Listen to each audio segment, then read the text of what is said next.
We live in a planet altered by the collective impact of the human species.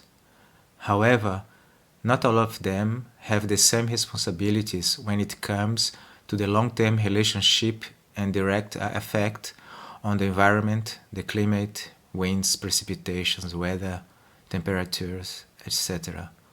What is the part of human agency in this context? What is the part of the human agency in the context of biomes like Amazon, for example? We know that indigenous knowledge plays an integral role in the protection of the biome of our planet. They inhabit the quasi-totality of each main biome and protect 8% of global biodiversity. This is very telling about their intersubjective relations with landscapes and ecosystems. Indigenous knowledge, different modes of existence, pushed the epistemological limits of Western knowledge and its bondage to theology and science that achieved the progressive substitution of natural things characterized today by the actual destruction and replacement of our symbolic sphere while disanthropologized. Humans as machines. This presentation is part of a bigger project to think through technicized savage, to create conceptual tools to reconcile human-nature relations.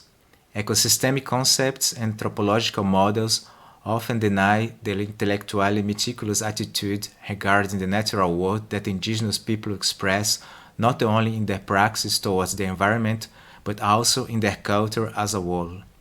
If psychology is the philosophy that will conquer the future, as said Farias de Brito more than 100 years ago, that will be necessarily done by overcoming the historical gulf between the psychological and the ecological.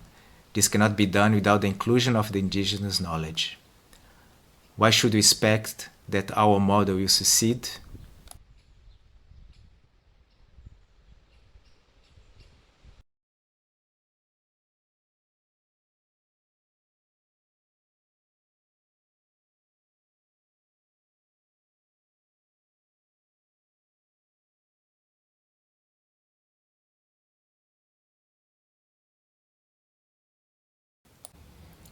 Principles applied in physics or in natural science can also be applied for fields in human science. It is modern science that has even increased specialization.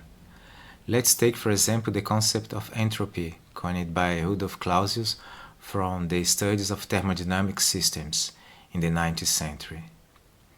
His concept is crucial to chemistry and physics, and it inspired innovations in fields like computer algorithms, communication systems, artificial intelligence, but also has been widely applied in biology, economics, anthropology, general system theory and information theory, psychotherapy, sociology, and urban planning. It is possible to say there is not a single field that wasn't direct or indirect influenced by the concept of entropy.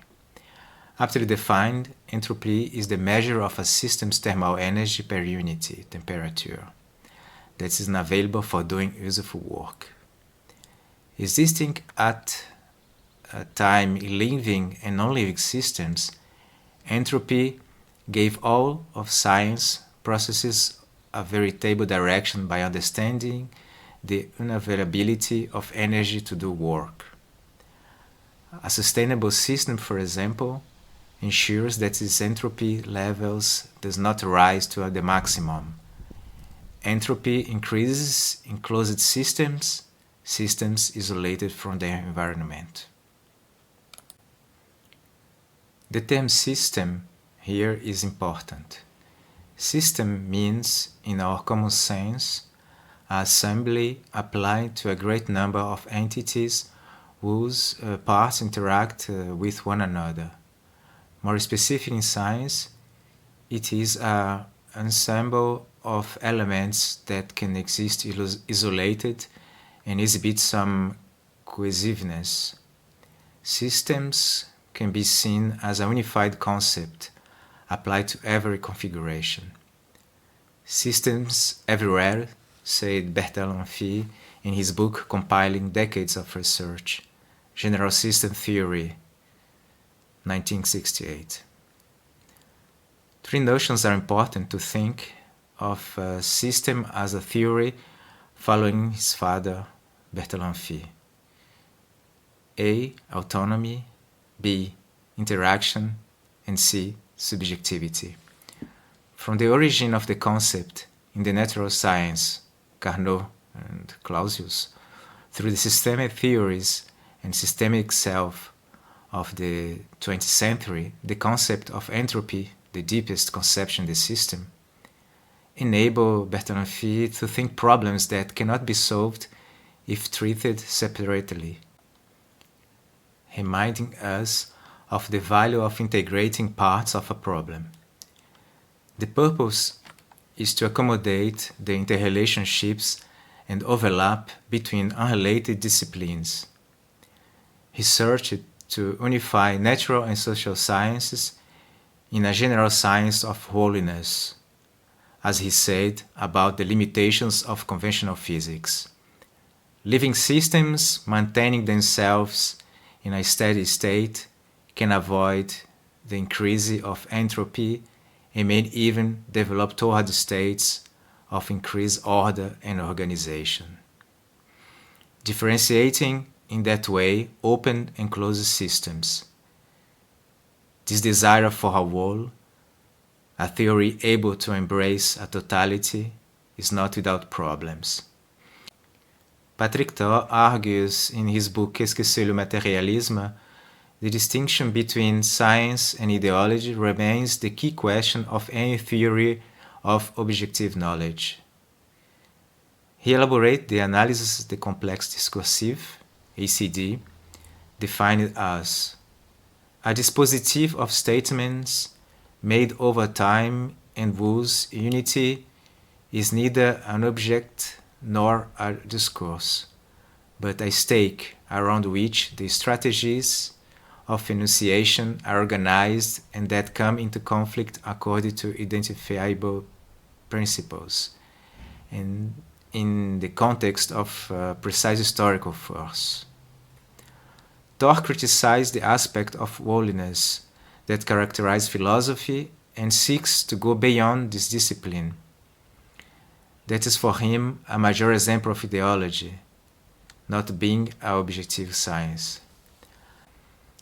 At this point, what I will draw from this approach is the idea that discourse is action and that even the disciplines considered and respected as science do not escape ideology.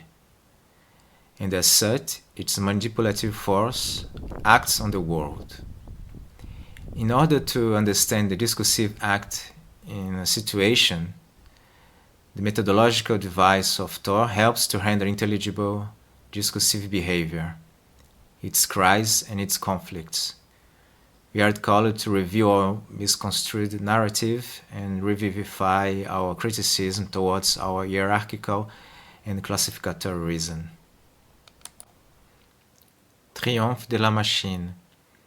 Cybernetic revolution led to data colonialism and algorithmic capitalism, in other terms, artificial intelligence, which is, together with climate change, the consequence of the substitution of the natural world by an artificial one, a synthetic world, or literally a world made of plastic.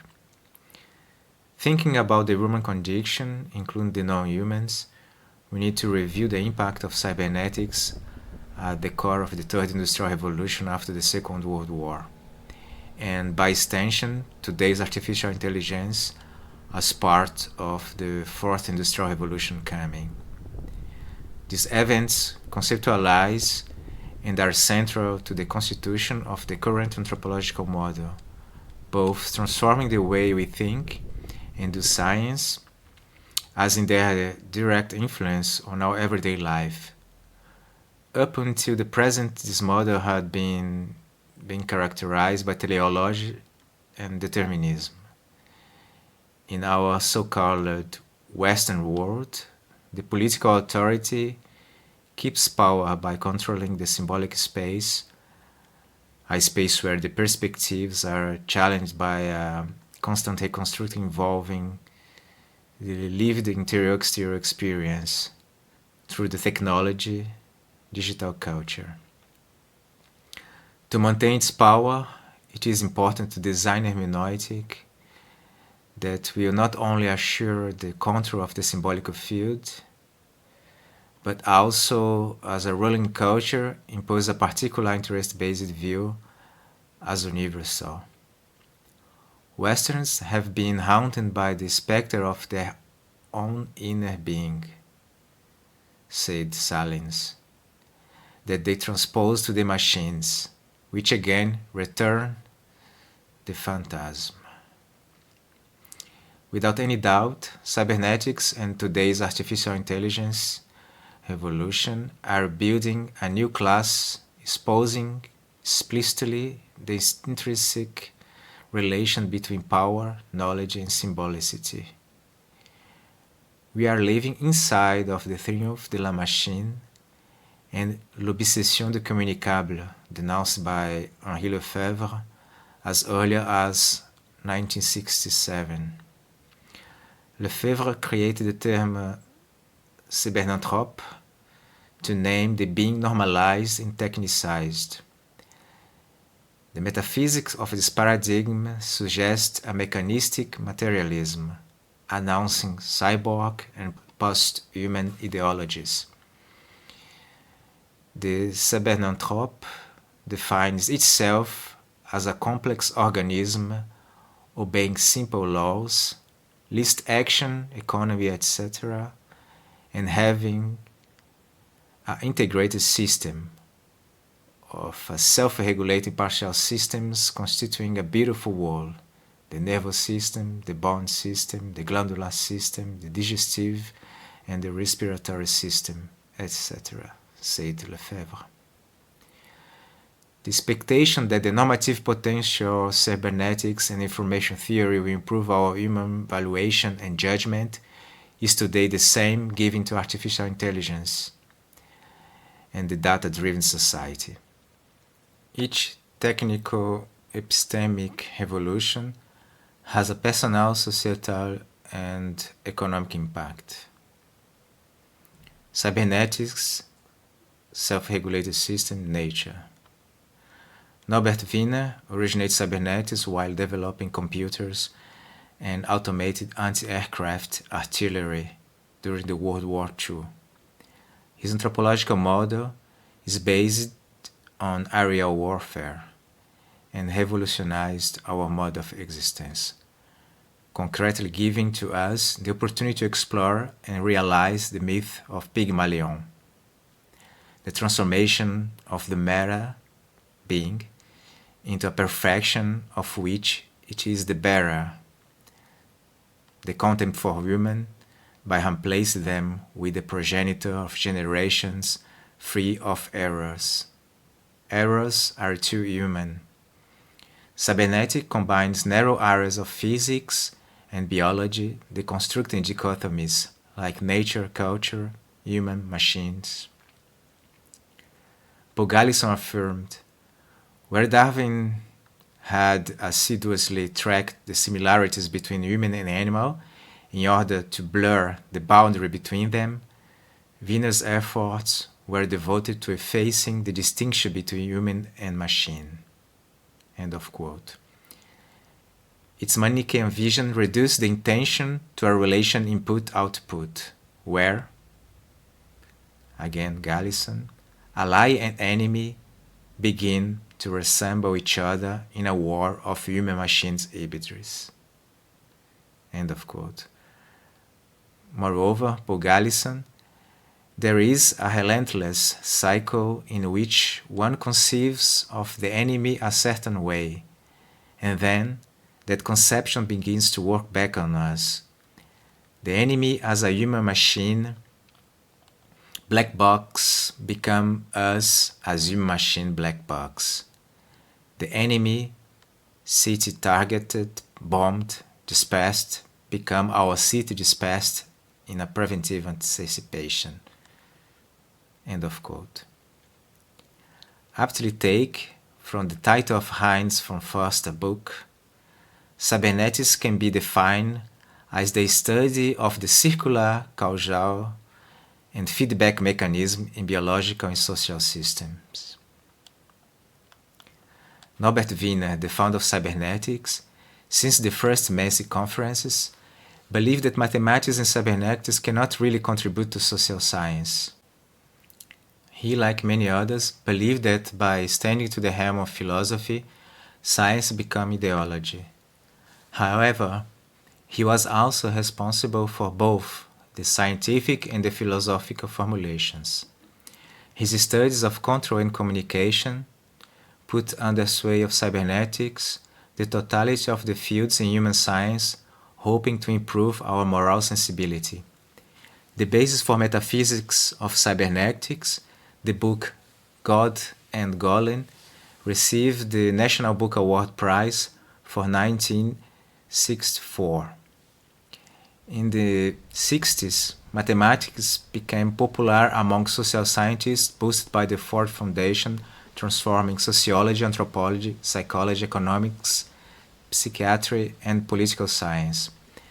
The mathematical determination impregnated a multitude of fields, adding the necessary scientific consistency to them, attempting to find a more rational understanding of reality. Paradoxically, the mechanistic materialism of cybernetics was influenced by a vitalist, Jacob von Uexküll. He developed a model, the function cycle, from his empirical studies. This model anticipates the cybernetic feedback. More than 20 years before the cyberneticians drew the connection between the principle of feedback and purposive behavior. Uexküll derived the principle from his study of vital behavior and found that it was the basis of a selective and purposive activity. The living system cannot be explained only by physico-chemical causality, because it exists in a world as sensed, delimited by organs of perception and neural system. In a world of action, the action is reorganized by the new circle triggered by the translation made by the neural system from the stimulus. Feedback arrangements are at the base of the purposive behavior in the living nature and man-made machines. Bertalanffy considers cybernetics as a special case, however important, of systems showing self-regulation. Should we classify ecosystem as cybernetics? Engelberg and Boyarsky outlined the answer in their paper The Non-Cybernetic Nature of Ecosystems in 1979. They recognized that system and cybernetics play a central role in the thinking of many ecologists. What characterizes a cybernetic system is that all of them contain an information network which connects the elements which compose them, conferring them stability. Because the system is made to work together, it is filled with mappings that transcribe the information from one entity to another. The information participates in the linkage of the elements, and it's characterized as low energy phenomena with amplificatory characteristics. Low energy informational causes give rise to high energy effects. Ecosystems do not appear to be connected by an information network because they don't have information-mediated feedback, even if they contain information. There is no link to form an integrated world. Bernard Pathen and Eugene Odum rebutted Engelberg and Boyarsky in their paper The Cybernetic Nature of Ecosystems in 1981, concluding that the real issue in all of this is not particularly whether ecosystems are cybernetic or non-cybernetic. This is a pseudo issue, around which the true issue, which Engelberg and Boyarsky delineated very well, can be addressed. The basic problem is how to think about ecosystems and how to place them within the scheme of known systems. Bernard Pathen and Eugene Odum agreed that the real issue was well delineated, while holding the idea that ecosystems are cybernetic. For this presentation, I will not develop their conflictual perspectives and justifications, because the questions that arise at the end of the paper of Pathen and Odum's bring some key questions. A. How to think about ecosystems? B. How is it that the environment is always prepared and ready? C. Why did it not become chaotic long ago? The answer for these questions reveal their conception of ecosystems and the environment, pointing the divorce between culture and science. A space without subjects, when they believe that to understand the organism in nature, its other half, environment, will have to be understood as well. The idea that the harmony in nature has evolved due to the cybernetic nature of ecosystems, the energy-matter feedback in the biosphere modulated by informational processes, reveals the myth that everything natural is, or should be, under control, a conception reinforced by the belief that the ecosystem is the level of organization concerned with orderly, not chaotic. If living processes are not orderly, anti-entropic, then they will not persist. This teleological and mechanistic view differs from a vision of the world built through metaphors of the indigenous, a vision that focuses on the subtle, because nature is a chaotic system and chaos is the generative force of the universe. The indigenous already own the ecology, preventing the earth from turning into chaos. In the forest, we human beings are the ecology, said the Yanomami leader David Kopenawa. The indigenous discourse is eminently political, ideological. We shamans simply say that we are protecting nature as a whole thing. Indigenous people have transformed landscapes for thousands of years. I must add, they recognized and encoded their own influence in the vast territories and lands that they occupied.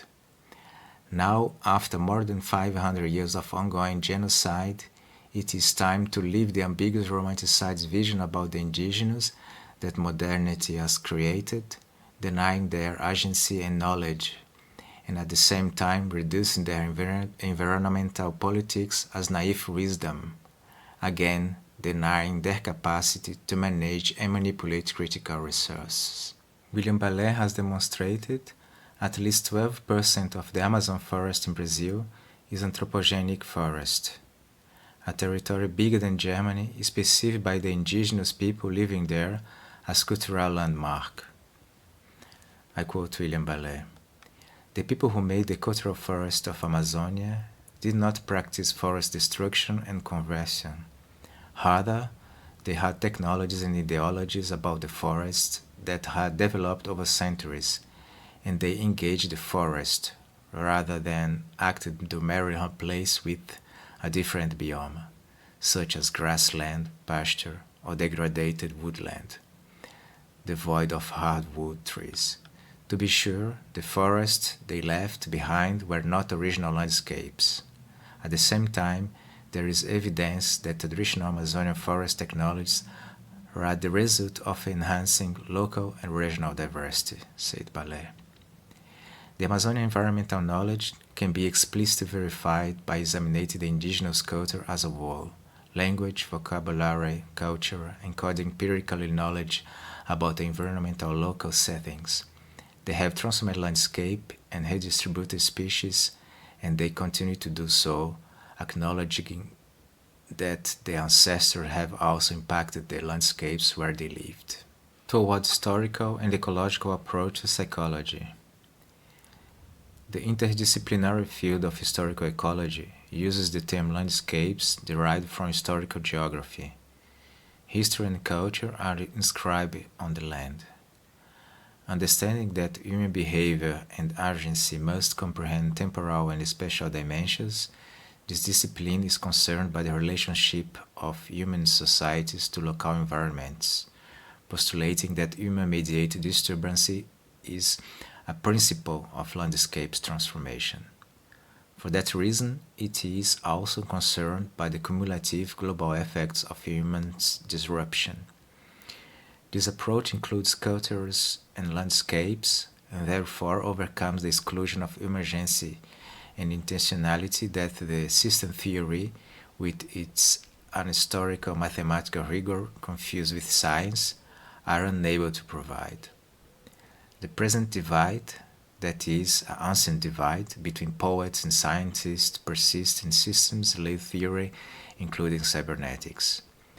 The need to address the chaos that climate change brings to the Earth and to restore our relation with the planet cannot escape the political and the historical. Humans everywhere are historical agents whose reasons for being in the world, cosmology, has been lost.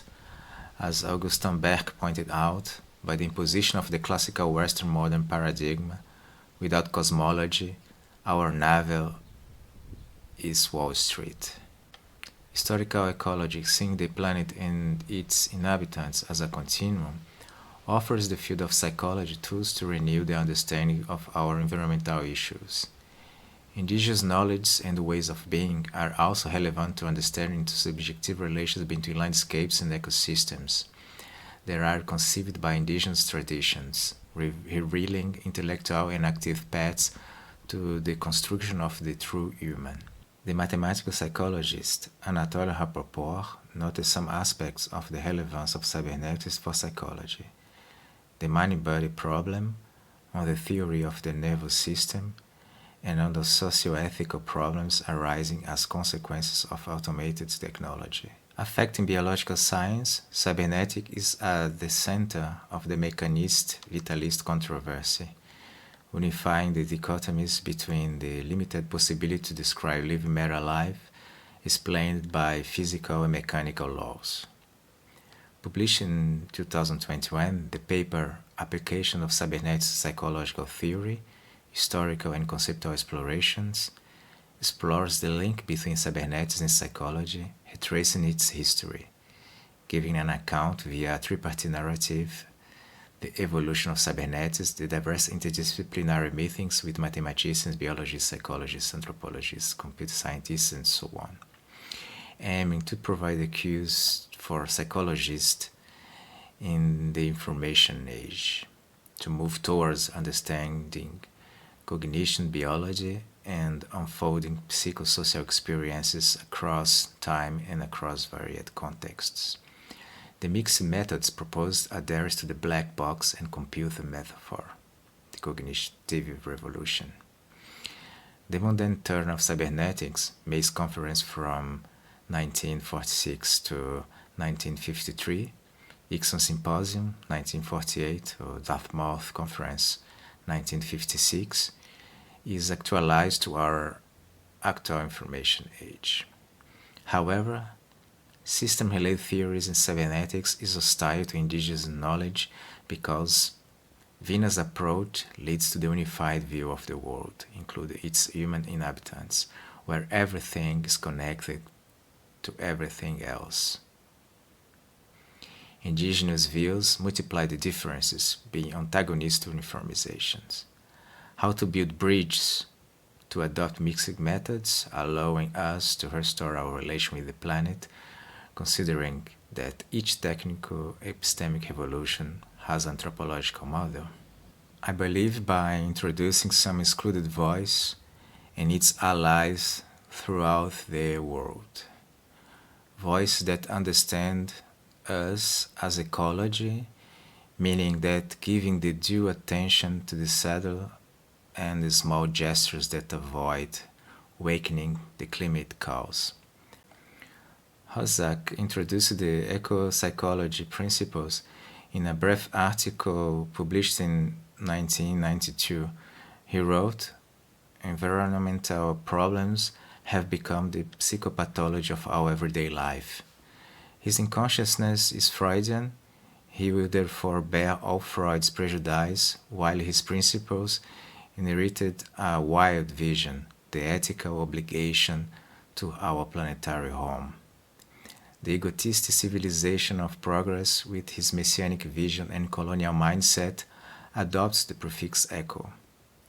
But for those who think the necessary shift that needs to be made, the aim is, in epistemological terms, to take the virtual presence of other, human, non-human, including the computational other, to cross contemporary ruling virtual and material boundaries. With the approach of ecosystemic concepts, we should intend to expand possibilities of dialogy by determining the position of the subject and the object, holding and invigorating the question what a subject can be. Indigenous cosmologies are standing in the way of the requirements of the West and particular socioeconomic systems. This triggers conflicts in various ways. Colonized people of the Americas understood law as dreams, Anderson, 2007. Inscribed law in their bodies, Clastre, 1973. And for them, non-humans are expression of law, Black, 2011, Harrison, 1992. Indigenous cosmologies challenge non-indigenous anthropological models.